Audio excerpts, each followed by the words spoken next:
गोंयांत कितल्यो 5 बोटी आहा. 5 मरे काय 6 बोटी विकतात. 5 काय 6 कझिनो बोटी आहा. एक बोट 40 कोटी रुपया सरकाराक वर्साक दिता. गोंयांत म्हज्या कॅल्क्युलेशना प्रमाणे मिनिमम 60 इल्लिगल कझिनो चालू आहा, जे गोंयच्या सरकाराक कांयच दिना. म्हळ्यार कितलो रेव्हेन्यू लॉस जाता आनी तो कोणाच्या बोल्सान पावता हाजेर विचार करपाची गरज आहा. तूं एज मिडिया तितलोच प्रोएक्टीव आसपाक जाय. म्हणजे इतलो हे पयशे कोणाक दितात आनी हे कित्याक इल्लिगल कझिनो चलतात हें एक जालें.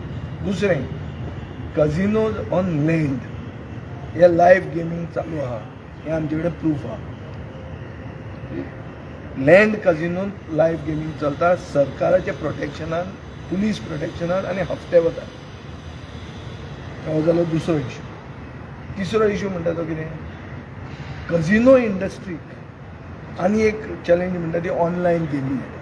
ऑनलायन गेमिंगाचे सगळ्याक होल्डिंगां लायल्या. कसले ऑनलायन गेमींग?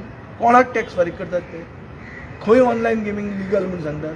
कोण तरी भायर बसता आनी तो ऑनलायन गेमींग चलयता.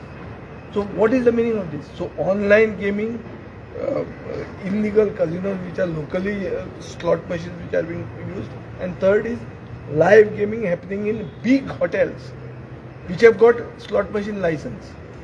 These are the issues. This is the illegal casino industry that is going on in Goa.